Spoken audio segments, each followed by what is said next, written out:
Qala al-musannif rahimahullah nafa'ana bihi wa bi ulumi fid darin amin ya rabbal alamin. Baca sedikit tabarukan kita tampil al-muqtarrin ya. Wa min ahlakihim radhiyallahu ta'ala anhum, dan di antara ahlak mereka radhiyallahu ta'ala anhum insirahu sudurihim idza sarafa Allah ta'ala anhum ad-dunya wa dzalika li annahum yuhibbuna Allah rasulah wa man ahabba ta'ala wa rasulahu kariha ad-dunya daruratan li annahum tastaqil an kamalil ibadah. Lidzalika kana min akrami ahlakihim inqibadu qulubihim min iqbali dunya alaihim. Wa ta'ammal ya akhi lamma kana sahaba radhiyallahu anhum aktsara an-nas mahabbatan li Rasulillah sallallahu alaihi wasallam kaifa kana aktsaruhum yabitu yusbi wa laysa indahu dinar wala dirham. Wa qad da'a sallallahu alaihi wasallam li ahli baiti radhiyallahu anhum shiddati mahabbati lahum wa mahabbatihim lahu. Wa qala Allahumma ja'al rizqa ali Muhammadin quta.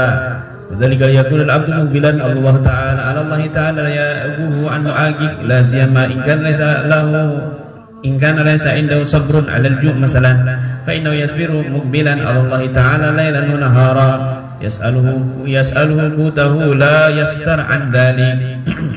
Di antara akhlak mereka salaf ulama saleh itu adalah lapangnya dada mereka jika Allah palingkan dunia dari mereka. Kalau dunia mereka itu sempit, mereka itu enggak sumpek, tapi justru lapang dada. Itulah akhlaknya ulama salaf soleh kita. Kenapa? Karena mereka mencintai Allah dan mencintai Rasulullah. Otomatis kata beliau ini, orang yang mencintai Allah dan Rasulnya maka otomatis doruratan karihat dunia, dia membenci dunia. Kenapa? Karena dunia ini menghalangi dari kesempurnaan ibadah. Tuh lihat akhlak mereka, paling karamnya akhlak mereka itu, hati mereka itu sedih kalau ibadahnya itu enggak sempurna. Karena urusan dunia itu sedih. Karena urusan dunia, ibadah mereka ini enggak sempurna tuh mereka sedih. Kalau kita kan kebalikannya, dunia kita itu kecil malah sedih, ibadahnya sedikit enggak sedih. Lebih banyak tidurnya daripada ibadahnya, kita itu enggak sedih. Ngakak-ngakak, seneng-seneng, kayak merasa aman dari azab Allah, begitu. Tapi mereka ini para sahabat, lihat itu para sahabat Nabi. Mereka itu lapang dada, sampai ada di antara mereka yang dijuluki Ahlus Sufa. Ahlus Sufa itu kayak Abu Hurairah, sahabat Abu Hurairah. Itu mereka tidurnya di halaman masjid. Orang sholat tidurnya di situ. Ya masjid ibadahnya, masjid jadi tempat tidur. Itu sahabat Nabi yang dijuluki Ahlus Sufa. Kalau kamu kan enak, tempatnya ada, kasurnya ada, makan ada, pokoknya kamu tuh bukan jamaah tabligh, bukan, tapi terjamin gitu. Paham ya? Terjamin. Tapi ada juga sahabat yang kaya. Kamu perlu tahu, ada juga sahabat yang paling kaya. Di antaranya Abdurrahman bin Auf. Abdurrahman bin Auf itu punya 1000 unta. Abdurrahman bin Auf itu punya 1000. Satu unta berapa harganya sekarang? Unta baru, bukan unta second. Berapa harganya unta? Seharga mobil itu unta. Sekitaran 80 sampai 100 juta lebih. Itu harga satu unta. Kalikan sering. Itu Abdurrahman bin Auf. Kemudian punya 1000 budak. 1000 budak. Paham ya? Budak itu ada budak laki-laki, ada budak perempuan. Budak perempuan yang paling mahal budak perempuan dari Ismail. dari keturunan Ismail. Cantik, putih, mulus, tinggi, ya, aduhai. Itu budak yang mahal. Punya 1000 budak, satu budak kalau dijual bisa mahal kan gitu. Punya juga 3000 kambing, itu Abdurrahman bin Auf. Kambing nih, punya harta emas, batangan emas itu ratusan ton, bukan berapa ton tapi ratusan ton. Itu Abdurrahman bin Auf. Beliau ini ketika ada pasukan perang Badar itu hartanya dibagi-bagi, semuanya dibagi-bagi rata. Subhanallah, Abdurrahman bin Auf paling kaya, sahabat paling kaya. Ada lagi Ibn Zubair juga punya batangan emas tontonan, unta ribuan. Bayangkan, ini sahabat-sahabat yang kaya. Jadi orang kaya itu nggak ada larangan. Bahkan Imam Ghazali itu mengatakan dalam kitab Ihya-nya itu, zuhud itu adalah tidak adanya keterikatan di hati terhadap dunia, bukan berarti nggak ada dunia. Tidak adanya keterikatan kepada dunia. Di hati kamu jangan ada terikat sama dunia, tapi bukan berarti nggak ada dunia. Kamu nggak boleh punya dunia, ya salah itu. Zuhud itu bukan begitu. Nggak punya dunia sama sekali. Karena sahabat banyak yang kaya, tapi mereka zuhud, di hatinya tidak ada dunia. Boleh kaya, tapi jangan sampai hati kamu itu cinta nggak boleh cinta dunia. Boleh kaya tapi jangan cinta boleh kaya tapi jangan cinta Artinya apa? Dunia itu di tangan kamu, yang di hati kamu itu Allah, akhirat, itu aja. Tapi kalau dunia jangan gitu. Makanya ketika ada cerita orang datang begini, aku mau cari wali yang sangat zuhud. Oh itu, ditunjukin rumahnya gubuk. Ternyata di situ ya rumahnya gubuk. Ternyata itu rumahnya wali. Rumahnya contoh misalnya si wali Faruk. Beliau sederhana, gubuk, didatengin. Terkenal wali, wali. Tuan, saya mau berguru sama Anda. Loh, siapa yang nyuruh sini? Ya itu orang-orang itu. Katanya Anda adalah wali yang zuhud. Karena rumahnya gubuk. Beliau kerjanya mancing ikan ya. Akhirnya bilang, kamu mau salah orang kamu. Kalau mau cari wali yang zuhud bukan di sini. Itu ada satu orang itu. Saudaraku, siapa namanya? Itu Nying, wali Nying, ya. Syekh Nying, ya Syekh Nying, ya Al-Alim, Al-Alama, Al-Fadil, Syekh Nying kan, rahimahullah itu. Rahimahullah, bukan Allah yarham. Allah yarham itu misalnya kalau dipanggil Nying Allah yarham, itu tandanya dia sudah meninggal. Syekh Fulan Allah yarham, berarti itu tandanya kalau Allah yarham dia sudah meninggal, baru meninggal gitu. Syekh Nying ya radhiyallahu anhu ini itu katanya paling zuhud. Setelah didatengin alamatnya, daerah Kelambu, rumahnya kaya, paling kaya saat Kelambu. Ternyata dia kaget, loh kok wali ini katanya paling zuhud, tapi kok rumahnya istana, ada satpamnya, securitynya. Nyari siapa? Nyari Syekh Nying. Sudah janjian belum? Belum lah. Janjian dulu. Waduh, saya jauh ini, gimana ini? Saya harus ketemu dia. Dari mana kamu? Dari Ngaringan. ringan-ringan. Saya dulu sahabatnya dia. Oh ya sebentar. Akhirnya lapor sama nyingnya, satpamnya ini, suruh masuk.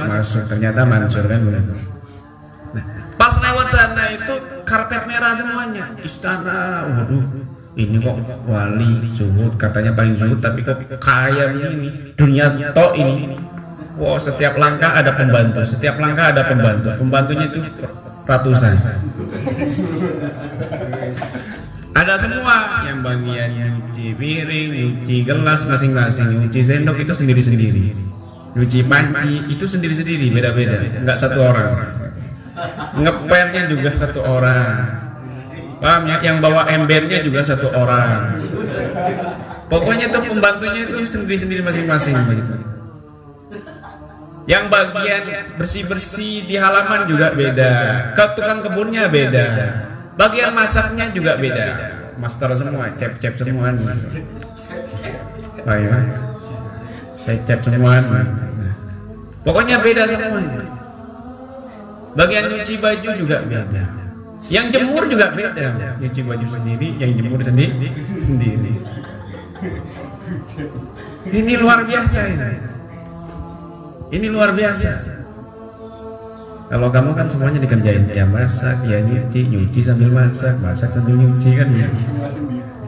Jemur juga sendiri, kan, ya. Jemur sendiri, ngepel sendiri, ya kan. Hidupnya sendiri kan.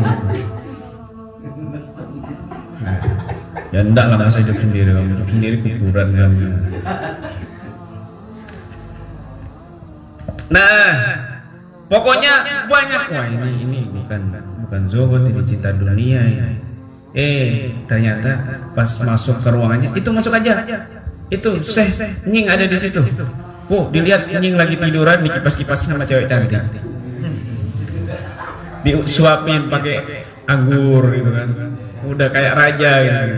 Dikipas-kipasin dua orang di belakangnya itu. Aduh. Kata dalam hatinya, iki wali opo raja ini, zuhud ini bukan zuhud ini. Akhirnya Nying duduk, bro, ya opo nggak mau cek melarat bro. Waduh, urip kok melarat toh bro. Urip kok melarat toh bro. Kapan sugihmu bro. Pancet, tetap aja kamu kok miskin hidup kamu ini. Nggak kaya. Wahai Syekh, aku di sini disuruh adik Anda yang di kampung itu. Kenapa kamu sini? Aku ingin mencari wali yang sangat zuhud. Tapi hati kamu buruk sangka. Gimana kamu nggak buruk sangka? Harta Anda begitu luas, banyak. Yang menjaga Anda juga banyak. Dunia Anda ini, kamu pikir zuhud itu tidak memiliki dunia? Salah, justru adik saya itu yang mancing, hatinya penuh dengan dunia. Loh kok bisa? Iya, karena dia masih kepikiran besok mau makan apa kalau nggak mancing.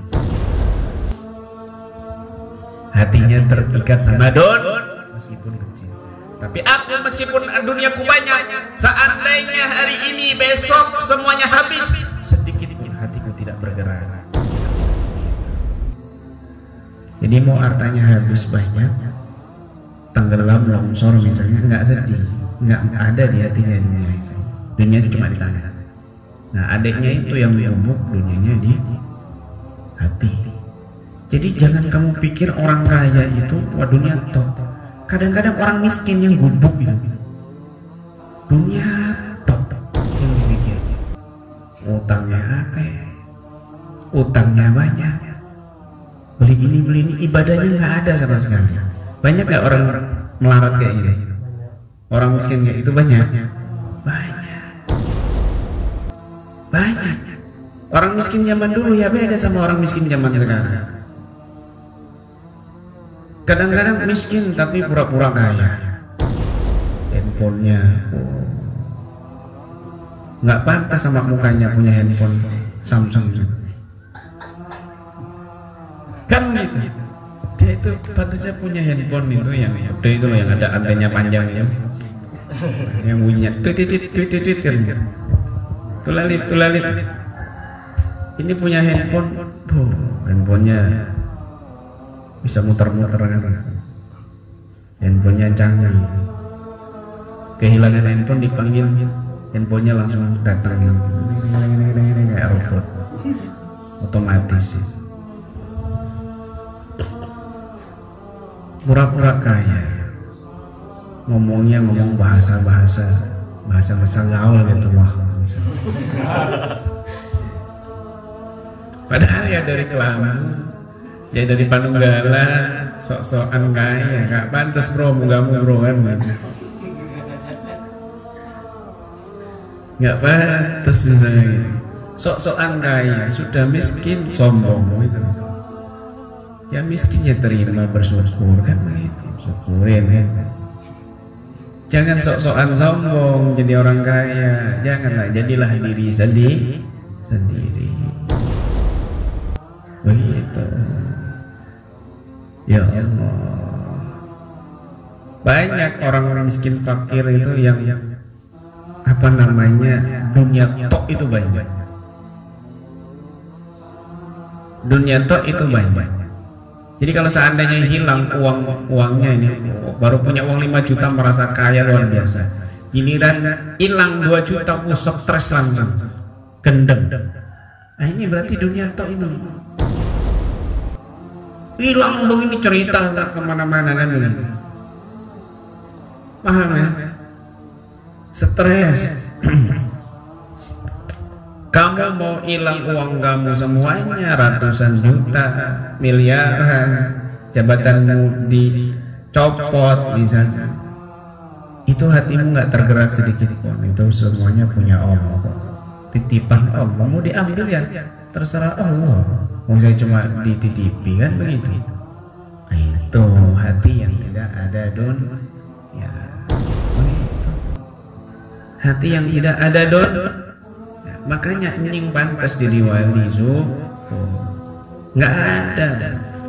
Semuanya itu dicabut sama Allah, nggak sedih, tetap aja mukanya begitu.